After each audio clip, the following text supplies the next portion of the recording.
Welcome to conference coverage highlights presented by ReachMD on XM160 and powered by Health Day.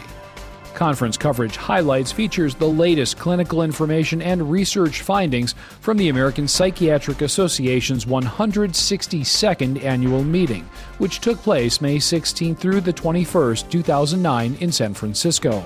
I'm Dr. Mark Kina. And I'm Sue Berg. This year's meeting was attended by more than 15,000 people from around the world. The meeting comprised over 500 scientific sessions. A wide variety of topics were covered, including professional ethics, the upcoming 5th edition of the Diagnostic and Statistical Manual of Mental Disorders, borderline personality disorder, alcohol use, mental health and the military, the association between depression and heart disease, and suicide in San Francisco's Golden Gate Bridge, as well as the history of drug treatment in San Francisco. The presidential symposium was chaired by ethicist Dr. Paul Applebaum of the New York State Psychiatric Institute. Dr. Applebaum led an 11-member task force that looked at the relationship between psychiatrists and industry. The group drafted proposed guidelines for clinicians, educators, and researchers that addressed gifts from drug companies, relationships with pharmaceutical reps, and industry-funded research. These guidelines reflect caution when it comes to clinicians accepting significant financial incentives from the pharmaceutical industry to develop, study, and distribute new medications. According to Dr. Applebaum, many physicians claim that their practice is not impacted by gifts from drug companies or their sales representatives, but the results of several studies suggest otherwise. He cited research showing a correlation between prescriptions for particular medications and visits from pharmaceutical representatives.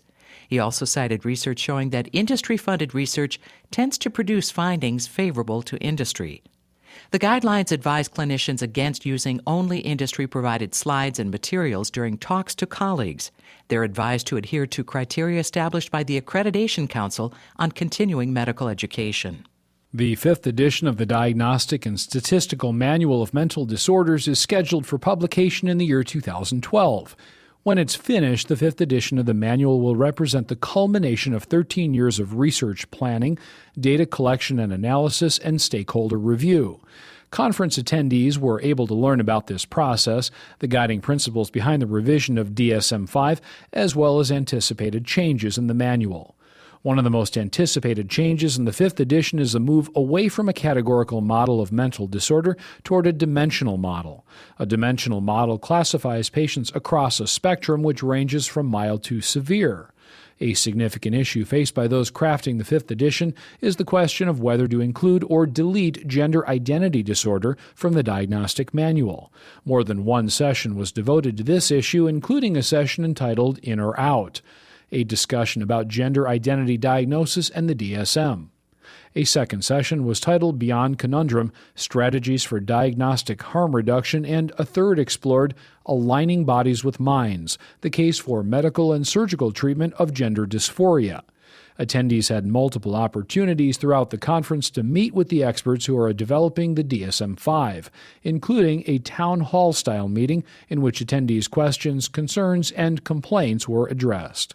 Several studies were presented on the role of neurobiology and genes in patients with borderline personality disorder. Research was presented on the genetic background of altered pain perception in borderline personality patients, opioid receptor and oxytocin genotypes, and the role of endogenous opioids in the non-suicidal self-injury frequently seen in borderline personality patients. A session on dysregulation of the endogenous opioid system function in borderline personality patients highlighted a study of 20 women with borderline personality disorder during an emotional challenge as compared to 18 healthy control patients. The women with borderline personality disorder showed significantly greater regional activation of the opioid neurotransmitter system than controlled patients. Researchers say this data suggests the involvement of the endogenous opioid system in two prominent traits relevant to the clinical presentation of borderline personality disorder, impulse and emotion dysregulation. Research was also presented on alcoholism and patients with schizophrenia. Alcohol use disorders represent a significant comorbidity in schizophrenia. Previous studies have reported that anywhere from 12% to 55% of schizophrenia patients also have an alcohol use disorder. Finnish researchers presented a meta-analysis of 58 studies showing that about one-fifth of patients with schizophrenia also have an alcohol use disorder. This suggests a decline in prevalence compared to similar analyses published through 1995. Researchers say that decline may be due to changes, diagnostic criteria, or perhaps a rise in the use of other drugs. A variety of topics was discussed related to the mental health of veterans and military service members. A discussion of post-traumatic stress disorder and alcohol use disorder looked specifically at these diagnoses with respect to returning veterans. Key challenges in treating this population include the patient's readiness for treatment and engagement in therapy, therapist selection, and how changing symptoms in one disorder can affect the other, multiple comorbidities, and systems issues. Neurobiological determinants were also looked at in PTSD and substance abuse, as well as pharmacotherapeutic treatment when PTSD and alcohol use disorder occurred together. A symposium entitled Psychological Effects of the Long War, Strategies for Mitigation looked at post-traumatic disorder, traumatic brain injury, suicide, and pain management in service members. The U.S. Department of Defense's newly established Defense Centers of Excellence for Psychological Health and Traumatic Brain Injury is working to promote resilience, recovery, and reintegration for military personnel and their families. The Defense Center of Excellence has established quality standards for clinical care, education, training, and prevention. Research was also presented on the effect of United Nations peacekeeping missions. The stress of peacekeeping missions is different from the stress of combat missions. Investigators looked at a number of peer-reviewed articles involving soldiers deployed for peacekeeping missions. 3 categories of studies were identified: cross-sectional studies on distress and mental disorders, prospective studies on distress, and studies focusing more exclusively on suicide. From these studies, investigators observed that between 5 and 12% of soldiers on peacekeeping missions developed post-traumatic stress disorder. The investigators also found that while not all soldiers on peacekeeping missions experienced PTSD, a substantial proportion did develop mental health problems. A symposium entitled Matters of the Heart, Depression and Cardiovascular Disease explored the relationship between depression and heart disease. Subtopics included advances in psychosomatic medicine, the metabolic effects of psychotropic medications, and the association between heart disease and depression in African Americans. One study discussed the link between the autonomic system, depression, and heart disease. Autonomic imbalance, best measured by resting heart rate recovery after a challenge, variability of the heart rate, and baroreflex sensitivity may provide a framework for the multiple mechanisms that link depression and heart disease. Examples cited at the symposium include existing research on reduced vagal tone as a risk factor for both coronary artery disease and major depression. Further efforts to define increased mortality from heart disease associated with depression were discussed. Recent research has demonstrated that a single measure of depression observed within a few weeks of a coronary event doubles mortality risk over the next 7 years. Also, existing data suggests that patients diagnosed with depression for the first time after a coronary event are at the same or greater risk for death than patients with recurrent major depression. Correction of autonomic imbalance was also discussed in the session as a possible mode of treating depression in patients at risk for heart disease. The author Dr. Dean Ornish delivered a lecture entitled The Power of Personalized Lifestyle Changes. Dr. Ornish, a professor at the University of California, San Francisco, is a proponent of a lifestyle-driven approach to heart disease. In the lecture, he explored the relationship between lifestyle and heart disease and depression. Dr. Ornish outlined several outcome studies conducted over 30 years, evaluating low-tech and low-cost interventions like diet, exercise, and meditation. Dr. Ornish also discussed the surprising changes such interventions may produce in the brain, as evidenced by recent brain imaging studies. For example, a study of patients who walked 3 hours a week for 3 months and showed comparative increase in brain size and neuron growth in the prefrontal cortex. A study was presented on use of the chronic care model to improve depression care on college campuses.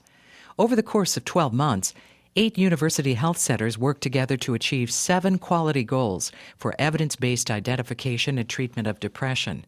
The health centers were counseled through both formal educational sessions and regular email and phone contact in principles of systematic coordinated care for managing depression. The principles of coordinated care included routine screening, integration with primary care, care management, and outcomes follow-up. Using a regional healthcare initiative known as the College Breakthrough Series, designed to enhance the care and management of college students with depression, 71,000 college students were screened for depression. About 800 students with depression were treated. 93% received evidence-based treatment within 4 weeks of diagnosis of depression. Of those, 49% showed improvement within 8 weeks, and over 50% showed improvement within 12. According to investigators, the College Breakthrough Series offers a promising approach to improving care of college students with depression.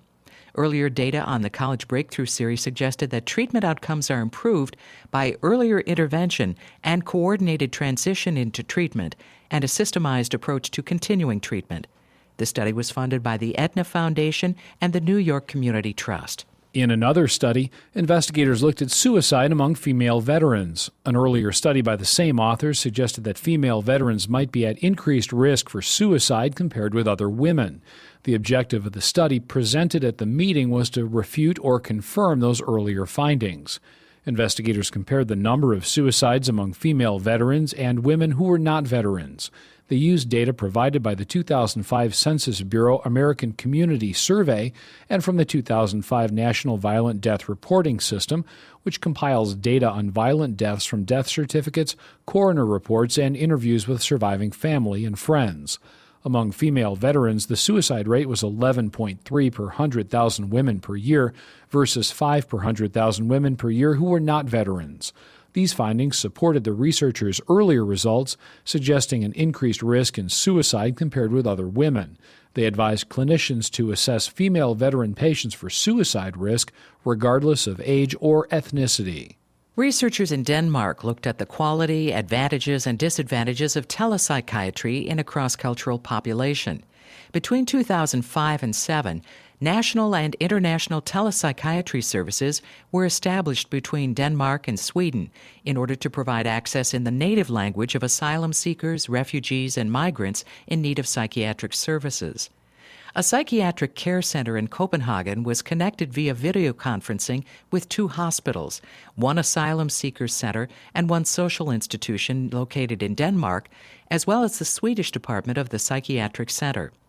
8 languages were spoken, and patients representing 9 different nationalities were treated via video conferencing. Patients responded to a questionnaire with a high level of acceptance and satisfaction with the telepsychiatry service. They also expressed a preference for this service over mental health care facilitated by an interpreter. According to researchers, the shared language and similar cultural and national references compensated for the lack of physical contact and nonverbal communication between doctor and patient. A San Francisco-focused panel discussed the history of suicide on the Golden Gate Bridge.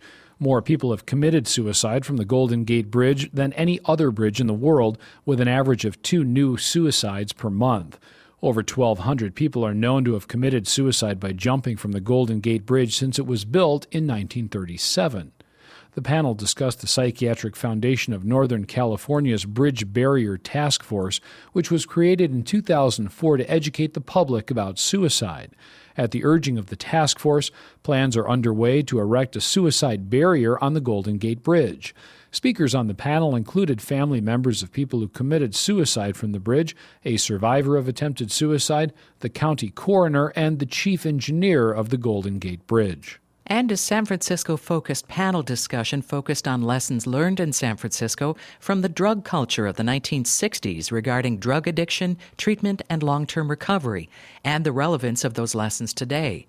Also discussed were the federal government's response to drugs, the rise of prescription drug abuse, neurobiological and other scientific studies on drug abuse, and the success of 12-step and other recovery programs. One session focused on the comparative outcomes of those who used drugs in the 1960s and were either unharmed by their experience or had developed major medical and psychiatric sequelae. Thank you for listening to conference coverage highlights from the American Psychiatric Association's 162nd annual meeting, which took place May 16th through the 21st in San Francisco. Conference coverage highlights is a presentation of ReachMD Radio, broadcast on XM 160 and by live stream at reachmd.com, and powered by Health Day.